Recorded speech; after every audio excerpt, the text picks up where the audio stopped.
Hi everyone, আশা করছি সবাই ভালো আছেন। আজকে খুব সাধারণ একটি রেসিপি আপনাদের সঙ্গে শেয়ার করব। সাধারণ হলেও খেতে কিন্তু অসাধারণ। রেসিপিটা হচ্ছে আলু দিয়ে লাউ শাকের নিরামিষ রান্না। অসম্ভব মজা, এভাবে ট্রাই করে দেখতে পারেন। আমার বিশ্বাস আপনাদের ভালো লাগবে। আর ভিডিওটি ভালো লেগেছে কিনা কমেন্ট করে জানাতে পারেন। প্রথমে নিয়েছি লাউ শাক। শাকগুলোকে কেটে বেছে ধুয়ে নিয়েছি।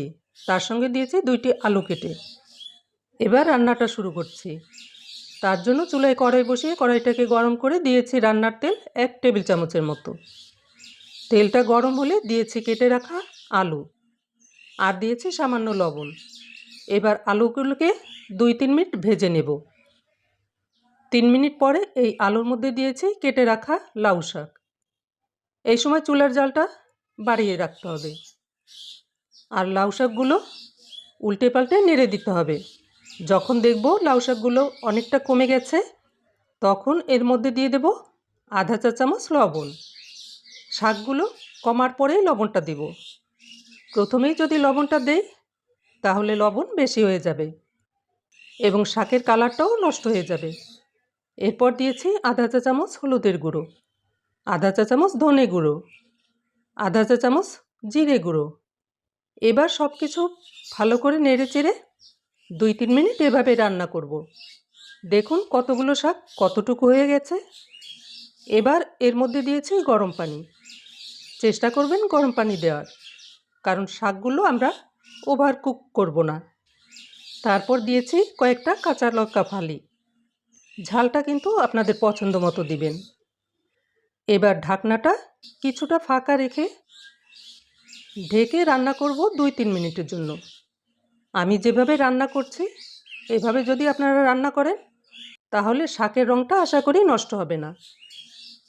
2-3 মিনিট পরে ঢাকনা খুলে নিলাম। এবার কিন্তু আর ঢাকবো না, কারণ আলুটা সিদ্ধ হয়ে গেছে আর ডাঁটাগুলি আর একটু সিদ্ধ হতে বাকি আছে। এখন এর মধ্যে দিব 1 টেবিল চামচ ভাজা ছোলার গুঁড়ো। আমি ছোলার ডালটাকে ভেজে গুঁড়ো করে নিয়েছি। এটা দেওয়ার সঙ্গে সঙ্গে কিন্তু নেড়ে চেড়ে দিতে হবে, তা না হলে দলা পেকে যাবে। গুঁড়োটা দেওয়ার কারণে স্বাদটা তো বেড়ে যাবে এবং ঝোলটাও ঘন হয়ে যাবে। আপনাদের কাছে যদি ডালের বড়ি অথবা কুমড়োর বড়ি থাকে সেটাও ভেজে দিতে পারেন। এরপর দিয়েছি সামান্য চিনি। নিরামিষ তরকারিতে একটু চিনি দিলে তরকারিটা খেতে অনেকটা স্বাদ হয়, তবে খুব বেশি চিনি দেব না।